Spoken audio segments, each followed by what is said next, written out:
Dulu Nabi punya tantangan sendiri. Agama ini pernah ditinggal Wali Songo, ditinggal Mbah Munawir, ditinggal Bali Maksum, ditinggal Mbah Abdul Qadir, tetap jalan. Padahal yang meneruskan ya orang-orang nggak jelas seperti ini. Kalau turos pesantren yang paling melanggar ya bosan jadi kiai ingin jadi profesor, bukan kita.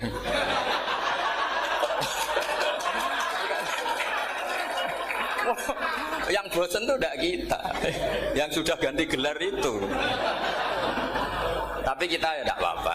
Jadi nggak usah dijaga, turos itu biasa saja. Jadi biasa saja. Menurut saya zaman itu biasa saja. Allah itu kalau bikin masalah itu ya bikin solusinya. Itu sudah min sunnatillah. Jadi saya tuh tidak pernah mikir, betul. Saya tuh nggak pernah mikir agama ini nanti kayak apa, enggak.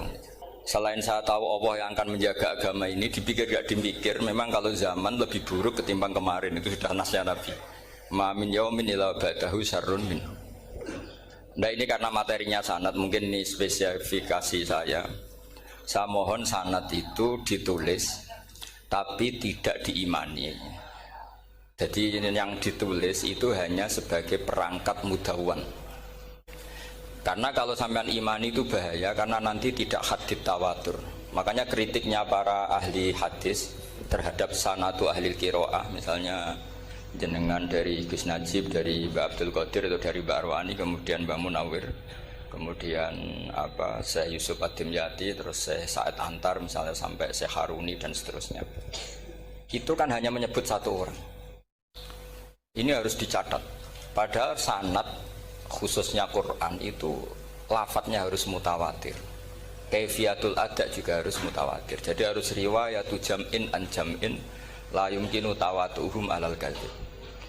Makanya kalau ngaji sanad itu harus bersamaan dengan itu kita katakan bahwa menyebut Mbah Munawir itu fardun min afrodil am. Karena kalau enggak berarti sanad kamu menjadi ahadi. Kita tahu kan hadis riwayat ahadi itu masalah. Masalah apa enggak? Masalah. Hadis itu yang keren, yang mutawatir. Padahal Quran itu fauqal hadis. Makanya saya bilang sanad itu ditulis tapi tidak usah diimani. Kalau itu tok ya harus diimani kalau itu sebagai jam'un an jam'in, kebetulan taunya itu lewat guru. Jadi kita cara berpikir ya, sebetulnya semua Quran itu riwayatu jam'in an jam'in, dari kelompok besar ke kelompok besar. Kebetulan tahu kita dari satu orang, misalnya Mbak Munawir atau Mbak Arwani atau Gus Najib atau Mbak Arwani dan sebagainya. Saya itu punya bapak, buyut-buyut saya itu hafal Quran.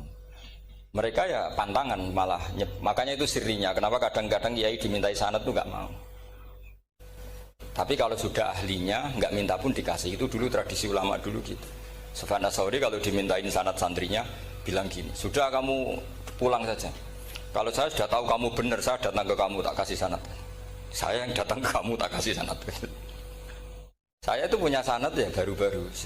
Saya bangun mendekati wafat baru dikasih. Karena nunggu tadi, nunggu kelayakan. Kalau tahu-tahu minta sanad kan gaya-gayanan dok. Terus dicetak di figura. Terus seakan-akan legal jadi muridnya Gus Najib. Itu aneh. Saya ulang lagi ya. Jadi kita harus ngadepi satu hukumnya Allah. Kalau sanadul Quran itu harus mutawatir. Kalau mutawatirnya riwayatu jam'in an jam'in sing la yumkinu tawatuhum alal kadzib. Jika kita nyaman, misalnya kita mau tidak mau menyebut setelah hafaz, itu kita hanya menyebut asim. Setelah asim paling banter kita menyebut hanya dua, yaitu Abdurrahman As-Sulami, Abi Abdillah Abdurrahman As-Sulami. Ada yang nulis Abi Abdurrahman Habib As-Sulami. Itu di harokatnya kitab itu ada yang nulis Hubab. Yang benar, oh enggak, yang benar itu bacanya Habib. Habib itu As-Sulami, itu ikut marga Robi'ah gitu. Itu kemudian ditulis gurunya hanya dua, yaitu Abdurrahman As-Sulami sama Zirin bin Hubes. Setelah Zirin bin Hubes, sahabat yang ditulis itu hanya Utsman, Ali, Ubay bin Ka'ab. Ya, Utsman, Ali dan Ubay bin Ka'ab sama Zaid bin Sabit, hanya 4. Sekarang kita teliti betapa bahayanya itu. Bahayanya begini, Zaid bin Sabit itu orang Ansor. Artinya kalau orang Ansor itu tidak menangi periode Makkiyah. Bagaimana dia bisa meriwayatkan semua Quran sementara dia Ansoriun yang notabene hanya mengenal surat-surat Madaniyah, sementara ayat Makkiyah atau surat Makkiyah itu banyak. Dan Ubay bin Ka'ab sendiri itu ngajinya itu tidak banyak, karena dia harus ngaji sama Abu Bakar, Umar. Dan dulu nggak mungkin setoran kayak sekarang 30 juz karena masyhulun semua orang sih. Sehingga kita harus pastikan zikru fardin min afrodir ruwat atau zikru ahadin min ahadir ruwat adalah implementasi dari riwayatu jam'in an jam'in. Karena ini untuk menjaga status Quran harus mutawatir. Kalian jangan ngawur, itu bahaya sekali. Saya punya banyak tulisan tentang itu, dan karena kalau berupa tulisan itu biasanya terus jadi konsumsi akademik, tinggal seminar terus narasumber untuk duit macam-macam itu makanya saya tidak mau. Saya itu suka ngaji alami, sehingga kalau betul saya dikatakan viral itu saya tidak mikir viral, tidak mikir. Saya ini sudah cocokkan sama Gus Dar, mau daftar wali. Syaratnya wali itu nggak peduli dengan makhluk. Kalau saya peduli berarti terdegradasi nanti. Sudah cocokkan sama Gus Dar, Gus daftar wali. Angel Gus, sekarang yang peminatnya ada banyak kata saya. Karena zaman akhir itu peminatnya jadi rektor tadi. Jadi ini nanti dicek saja. Nah dulu mana saya dengan Gus Dar. Karena buyut-buyut saya itu ya sepuh, sama sepuhnya sama buyut. Karena buyut saya kandung itu diantara namanya ada Mbak Maksum. Mbak Maksum itu bin Soleh. Mbak Soleh buyut saya kandung itu gurunya Mbak Soleh Darat. Jadi buyut-buyut saya juga kasepuan. Gus ini juga kasepuan, jadi adu kasepuan. Yang jelas itu entah menang mana tidak tahu. Sing wani rokok berarti menang. Karena berarti berani tidak sopan gitu. Tapi bisa saja menang saya karena legowo. Tadi pamit saya, Gus saya rokok boleh-boleh. Jadi dia lebih keren karena nggak sopan, saya keren karena jembarati. Berarti setingkat lah kira-kira gitu, setingkat. Kalau Gus Hamid karuan pernah Pak Alik ya, nggak berusopan sama Gus Dar, memang ini kan Pak Aliknya. Saya teruskan ya. Jadi anak-anak alumni Al Munawwir ini yang maui apa lanyah Qurannya, apa tadi dakwah tadi tafakuh, saya juga nggak paham yang dimaksud Pak Mustaqim itu. Karena apa ya? Ilmu itu ditulis itu sebenarnya berdasar minatnya penulis, bukan berdasar kehendak Allah. Buktinya gini, sebelum ada metodologi penyebaran agama, itu agama sudah jalan. Ditinggal Nabi Wali Songo agama sudah jalan. Penulis gue disertasi dokter enak, wah harusnya gini. Zaman rong nulis mbok tulis, wah agama wis mlaku. Sebetulnya orang nulis itu kan untuk gelar doktoral, untuk kenaikan pangkat. Mana ada kiai-kiai itu menjadi pinter karena tulisan para doktor? Nggak ada. Agama ini sudah jalan tanpa panduan para penulis dokter-dokter itu. Dulu mana ayo mereka dakwah sama panduan tulisannya? Dulu mana? Dulu dakwahnya. Terus itu dianalisis. Terus analisis jadi disertasi. Makanya saya tuh jarang diundang orang mau kalau nggak pernah sepuh. Cuma sial saya yang pernah sepuh ternyata banyak. Akhirnya saya itu bikin kaidah agak salah dulu. Saya mau diundang hanya yang pernah sepuh. Ternyata yang pernah sepuh itu banyak. Ya kemarin saya datang di hallnya Ki As'ad, terus dia datang di hallnya Pak Hamid. Karena mbah saya kandung itu sepupu sama Pak Hamid Pasuruan. Saya buyut-buyut saya itu orang Lasem sama orang Kudus. Sebenarnya kalau saya mau nakalan itu pakai buyut saya tertua itu, tapi kayaknya enggak lah. Nanti mereka malah ngedu Nabi Adam malah selesai. Karena kalau saya pakai buyut saya yang Mbah Soleh itu, yang gurunya Mbah Soleh Darat itu, nanti sampean pakai Nabi Adam bisa tuntas saya. Meskipun saya mungkin lewat Kobil atau lewat Habil, nanti cocokan lagi. Jangan-jangan jenengan yang lewat Kobil, ke saya Habil. Malah panjang lagi, nggak tahu aktenya juga nggak.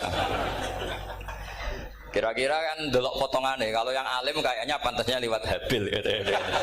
Kalau yang nggak alim ya pantasnya lewat nggak tahu. Campuran ya kombinasi. Tapi begini ya, Quran itu al-mira fil Quran kufrun ya, atau al-jidal fil Quran kufrun. Ada dua riwayat. Memperdebatkan Quran itu kafir. Nah awal debat itu karena Quran dianalisis.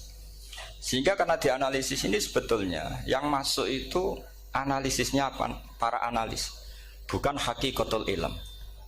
Misalnya gini, para dosen atau para peneliti itu harus pernah jadi wali. 2 menit saja, tidak usah lama-lama. Karena grup wali juga gak terima kalau ini jadi wali lama-lama, karena ada aturannya. Kalau dalam istilah Syaikhul Qadir Al-Jailani, fasalab tuhalah, kalau orang wali gak layak tak beredel katanya gitu. Misalnya begini, ada kiai yang milih zuhud, cuek terhadap perubahan zaman. Sebetulnya orang analis akan bilang itu cuek, tidak peduli dengan sekelilingnya. Tapi di dunia wali, orang cuek itu mutawakkil ala Allah. Makanya dalam kitab hikam da'id tadbir fama qoma bihi ghairuk la tuqim bihi nafsak. Sudah, kamu tidak usah mikir dunia, ini sudah ada al-mudabbir, yaitu Allah Subhanahu wa ta'ala. Kamu mikir, tidak ikut punya kok kamu pikir. Hidayat yang milik Allah, rezeki yang milik Allah, kamu pikir, tidak melok duwe kok pikir. Sehingga ketika dianalisis ini orang yang cuek, antisosial atau tidak punya kesolehan sosial, kalau mereka ngamati orang-orang soleh yang tertutup ini. Padahal ini adalah orang yang dekat Allah. Karena sudah makomnya makom apa? Tajrid. Tapi dianalisis meninggalkan apa? Sosial. Lah yang pro sosial, misalnya yang dosen, yang ceramah di mana-mana, dianggap peduli sosial. Jangan-jangan peduli nasibnya sendiri. Karena ya ada untungnya gitu. Makanya seperti ini kalau nuruti begitu-begitu itu tidak ada selesainya. Maka kita harus ngomong sesuai hakikatul amr. Bahwa anak abdun soro fakhri dimna fakri. Jadi kita ini selalu hambanya Allah. Yang menjadi kebanggaan kita adalah mulazamatul fakr, bahwa kita selalu butuh Allah, baik diucapkan maupun tidak. Dan itu ilmunya para wali. Jadi khawatir saya kalau alumni-alumni Al-Munawwir ini menjadi korban analisa para analis yang belum pernah jadi wali. Itu biasanya metodenya Masya Allah. Misalnya metode hafalan cepat. Indonesia tuh Islamnya moderat. Terus kita cari dari kelompok 73 ini mana yang moderat. Apalagi Islam Nusantara ini kelompok keberapa lagi, kan terus bingung secara referensi. Nggak apa-apa, kita jadikan hiburan istilah Islam Nusantara, Islam moderat, Islam ekstremis, Islam, jadikan hiburan, tapi tidak merubah ilmu kita yang mau rusak dari Rasulullah SAW, yaitu bahwa umat ini hanya terbagi 73. Itu ada riwayat mengatakan 72 masalah, yang satu benar. Tapi ada riwayat kebalikannya, 72 itu benar, yang satu salah. Itu di dunia ilmu hadis diperdebatkan kuat mana riwayat itu. Tapi karena kita ini terlalu mengkonsumsi orang yang nggak ahlinya, ya sudah sepihak tadi, kita hanya menguatkan riwayat yang 72 masalah, yang satu benar. Tapi pertanyaannya, kuat mana dua riwayat itu? Kita yang ahli sunnah itu baca beberapa teks hadis, itu banyak ahli hadis yang mendukung dua-duanya. Nah, padahal logikanya secara ilmu wal hadis idza tatarraqahul ihtimal saqata anhul istidlal, ya kalau ihtimalnya banyak ya sudah nggak usah dipakai dalil.